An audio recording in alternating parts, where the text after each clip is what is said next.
My blood pressure is still way too high. What is up, you guys? It is your boy, Phoenix Brenton here, and today we are going to be talking about the Rams win against the. Or, wait, did I just say the Rams? I'm such an idiot. The Seahawks win against the LA Rams, 31-27. Which, if you guys aren't familiar to my Packers, to me as a Packers fan, it feels really nice to be on the other side of losing that game. I mean by us winning, not losing the game, to be fair. But anyways, like and subscribe. We are on the road to getting to 700 subscribers. But anyways, enough said. Let's get into the video. And what a freaking game, by the way. This was a lot more fun watching this game than the other AFC Championship game. As I kind of predicted this was going to happen, I kind of had a feeling the AFC Championship game was going to be a relatively low score game. I had the score being 6-13 or something like that, not 7-10. So, like I said, very low score game. While this game, I was kind of unsure how this game was going to go. It could either be like the previous game, or it could be like these both teams combined to get 60 points or 70 points potentially. Or they could combine to 40 to 30 points. The point is that this game, I felt like there was going to be a lot more scoring involved. But the matter of, will it be a defensive game or will it be an offensive game? And wow, what a freaking game this was. Let's talk about Sam Darnold to start off with. I'm going to start off with the offense side of things. Before we get to the defense, because there are a lot of negatives as a defense, but there are also some positives to some extent. What a great game by Sam Darnold. Yeah, the completion percentage was around 66%. Not the greatest, but not terrible by any means. And this is a stat that I love to see. 0 turnovers. That is a stat I love to see. This is a real statistic. During the regular season, Sam Darnold threw 6 interceptions against the LA Rams. 6. And yet we almost swept them during the entire game, the entire series. I'm not kidding. That is a real statistic. And like I said before, I am so dang happy. I am not going to lie with you. Sam Darnold proved all the haters wrong in this game. Not saying that he didn't as well during the Niners game, not by any means in the stretch, but this was the real, I feel like, testament to me. And now we get to potentially see this again in the Super Bowl 60 against a rematch of Super Bowl 49, which I just hope we win that game. I mean, I'm going to be honest with you. Probably majority of the people are really hoping for them to win. Besides maybe Titans and Patriots fans, but that's about it. And I guess maybe potentially 49ers, Rams, and Cardinals fans. But wow. What a game. And Kenneth Walker, you had such a great game too.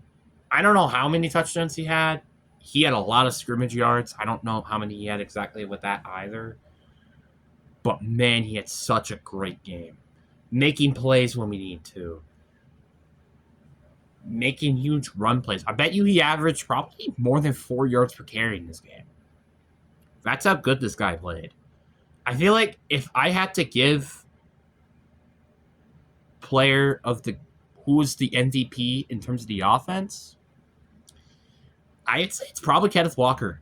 He was one of the biggest vocal points in our offense and stepped up when Zach Charbonnet was injured with his injury. And I think that was a very great job from him, respectively. Wide receiving core did a good job, too. Rashid Shaheed with that first play 50-yard bomb was awesome. A.J. Barner did good. JSN did good. Cooper Kupp got a touchdown. Really, really good stuff. This is a really good game offensively.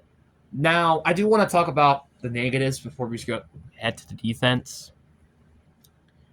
And George Alani did not play great.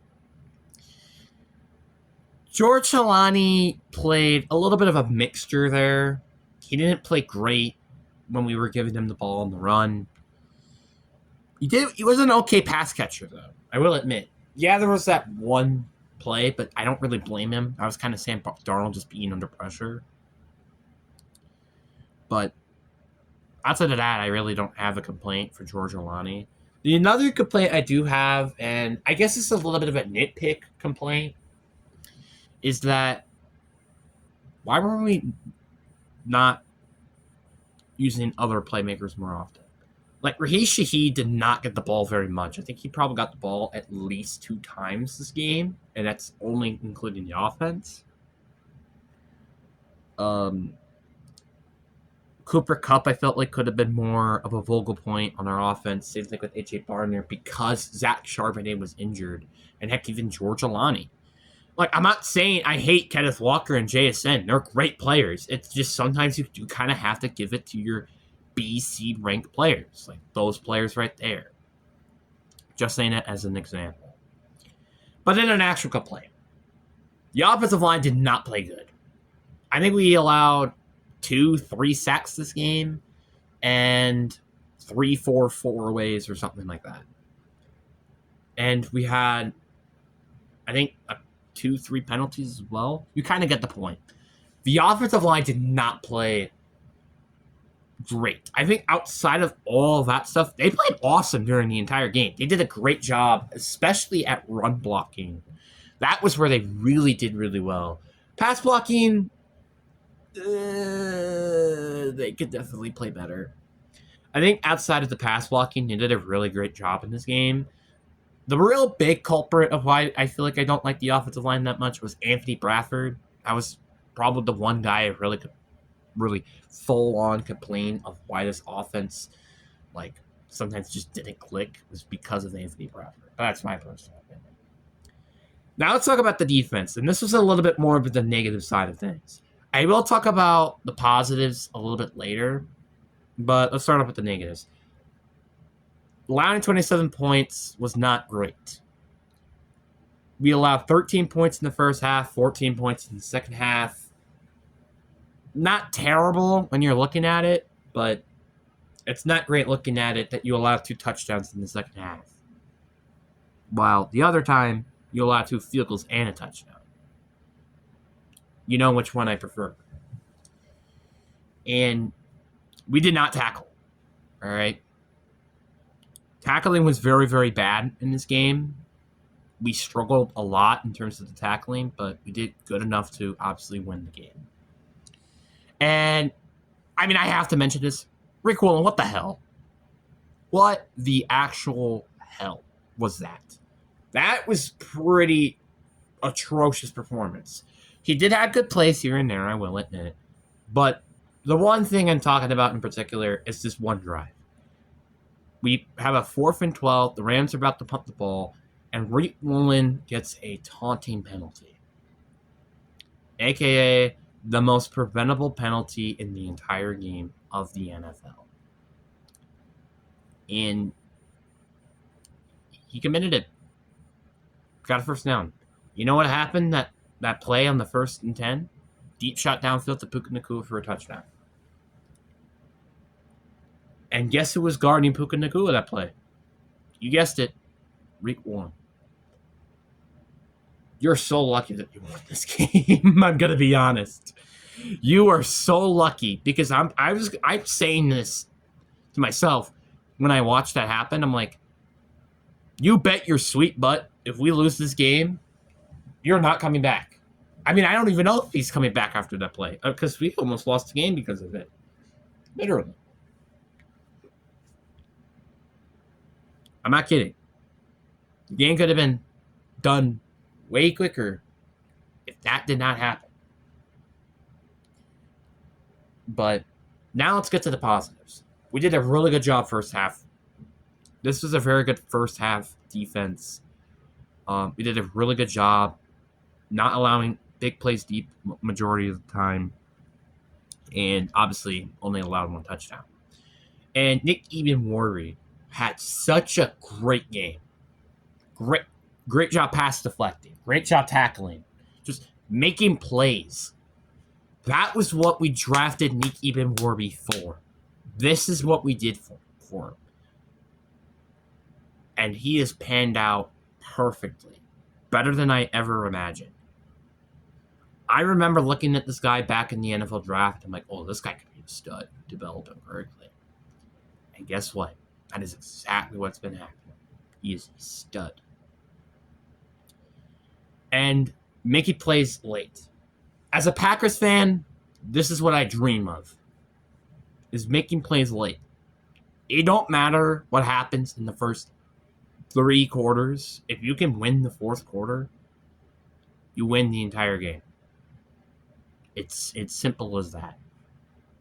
And we did just that by allowing a turnover, getting that tackle on Puka Nacua inbounds on the final play of the game. Just great job. Great job. This team has completely subverted my expectations. And it's not even close. Like, I don't think any team, like, nobody in the world would have predicted that the Seahawks and Patriots would be in the Super Bowl. The Seahawks, in my opinion, and you guys can complain all you want, I thought this was the Super Bowl here. Now, I know I'm going to get hated on this, and that could also completely get turned on me when the Patriots end up potentially beating us in the Super Bowl, but this is my personal opinion. And this season, I thought was going to end here. And this season, I am so grateful. I've been so grateful for this season. I'm surprised that we have not been eliminated yet. Honestly, I thought there could have been a chance we got eliminated against the Niners. As weird as that might sound. I thought this game we could have potentially been out. So, I'm just so grateful that I get to watch one of my favorite teams win the Super Bowl and actually remember of it. Now, obviously, during my lifetime, the Packers and the Seahawks have both won the Super Bowl. But I was, 4 years old when that happened? Do you think I'm going to remember that? No. So the fact I get to see the Seahawks make it to the Super Bowl is awesome. All I have to do now is wait for the Packers to do it, which I don't know if that's going to happen or not. But, hey, I am grateful that I got to see my favorite team, Seahawks, go to the Super Bowl and whatever. All I have to say, Seattle, is to have fun.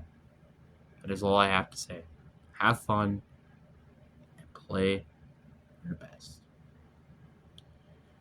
Anyways, guys, I hope you guys enjoyed this game, and I hope to see you guys later. Also, quick notion. The refs were not good in this game. The refs were very bad. The Rams got lucky on some holding penalties. We also kind of got lucky on holding penalties. And also that face mask call during the end of that game there. It really was a really unfortunate game. Like, when I remember when we saw that defensive PI on Emmanuel Forbes, I'm like, is this really how this game's going to end?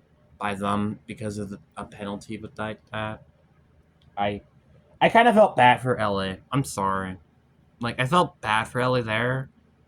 But at the same time, you got away with like 4 to 5 holding penalties. So I'm not going to really say much about it.